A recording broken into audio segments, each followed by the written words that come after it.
All right, guys, so I said I'd put out a little bit of fitness stuff. So I'm going to start today with 5 fitness myths that you need to just dismiss and be done with. First one, carbs are bad. That one's a terrible myth. Carbs are not bad. Carbs alone are not going to make you fat.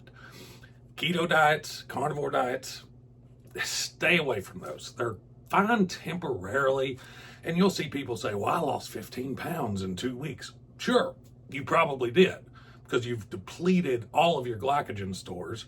You've depleted all of your intramuscular water. Glycogen stored in a muscle cell, 1 gram of glycogen brings in 3 grams of water.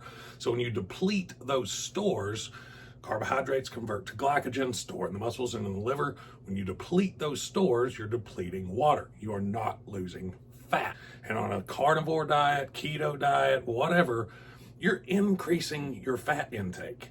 There are 4 calories in every gram of protein. There are 4 calories in every gram of carbohydrates. There are 9 calories in every gram of fats. So increasing your fats and decreasing your carbohydrates is not a good way to get in a calorie deficit. Calorie deficit is the only way you're going to lose fat. End of story. Myth number 2, you've got to do a lot of cardio to lose weight. Not true either. Cardio can help. Cardio will definitely give you a little bit of a boost. It will burn some calories, but let's be real here. If you get on a treadmill and you walk for an hour, even at an incline at a pretty brisk pace, you're going to burn about 350 calories, maybe. Roughly the equivalent of a protein bar and a half, when you could just not eat those 300 or 350 calories, which is much easier. Now, like I said, there are some other benefits to cardio, cardiovascular health. That's why you want to do cardio. You don't want to use it as your sole driver for losing weight. You want to diet. Diet is going to be the main thing. Strength training also going to help on the long run, because the more muscle that you build, the more muscle your body carries, the higher your metabolic rate is. Even at rest, you're going to burn more calories if you have more muscle, which theoretically, even if you have more fat, you're going to burn more calories at rest because you are larger and it takes more calories to maintain that. But you want good weight. You want muscle. Strength training and diet, cardio for cardiovascular health. It's really that simple. This one's probably going to make a lot of people really upset. Cheat days are okay. That's not okay. Maybe a cheat meal, but you've got to limit even those as well. Let's think about it for a second. Say you're in a 500 calorie a day deficit for an entire week. 500 calories a day, 5 times 7, 3,500, roughly 3,500 calories in a pound of fat. So if you're in a 500 calorie deficit every single day for a week, you're going to lose roughly 1 pound of fat that week.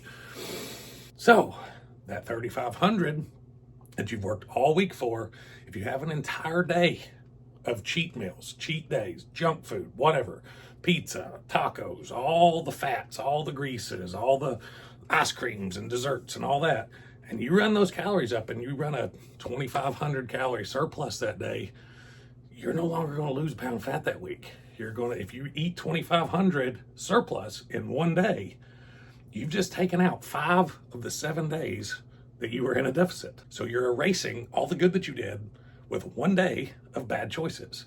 Now, what I tell people when I'm trying to give them a little bit of motivation is go 3-4 weeks, maintain your deficit, track your weight loss, and then after 3 or 4 weeks, say you've lost 3 or 4 pounds, now it's going to be harder to wipe that out with one single cheat meal.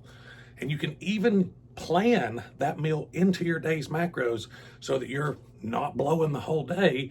Say you want to go have a nice Italian dinner with some wine that night, plan accordingly. Just watch what you're eating earlier in the day, maybe deprive a little bit, eat a little less through the day, and then have a nice dinner. And then you're not going to blow the entire week out. Targeted fat loss. Crunches are not going to lose belly fat, period. Unfortunately, where your fat comes off is 100% determined by your body and your genetics. And what I've discovered is 9 times out of 10, it's going to come off at the place that you hate the most last. Just what it is. If you want to lose belly fat, you've got to just lose fat, and your body will take it off wherever it decides to take it off. And typically, your lower abdomen, lower back, inner thighs, areas like that are going to hang on to the fat just a little bit longer. So you just got to ride it out, guys. That's all there is to it. You cannot do enough crunches to make your belly fat go away. You're just going to grow your abs. What happens when you train a muscle? It gets bigger. So your abdomen is actually going to grow. And the last myth, it's not really so much a myth, it's just something a lot of people get hung up on, and that is worrying so much about the scale. Whenever you're just starting into fitness, that scale is going to lie to you, lie to you, lie to you. You may be losing body fat, but if you're doing strength training, especially early on in the fitness phase, you're going to be adding quite a bit of muscle tissue as you're going. And muscle tissue is denser than fat. So you're going to be losing body fat and gaining muscle mass at the same time. Plus, if you're working out, you do a heavy leg day, you're going to have some inflammation in the muscle. It's going to hold more water. So you may get on the scale and be like, oh, I went up 2 pounds. Well, you didn't gain 2 pounds of fat. Trust the process, don't trust the scale.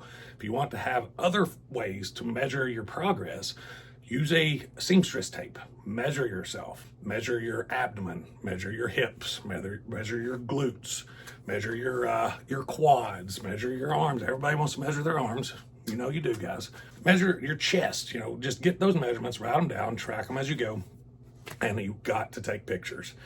I know when you first start, you don't want to take those pictures. You don't want to see those pictures. Get you a little photo album app. Put those pictures in there, so every time you open your pictures, you don't have to see them. That's what I did, because they're pretty rough to look at, especially as you progress and you look better and better. You look back and like, oh God. But you can see the progress that way. Looking in the mirror every single day, you're probably not going to be able to notice much, even through the course of 4 or 5 months, because you're seeing it every day. You have to take pictures at least weekly. So don't just depend on the scale. So there's 5 fitness myths you need to avoid. Hopefully it's been some help to some of you guys. If you have any questions, feel free to put them in the comments below. And until next time, guys, stay tuned.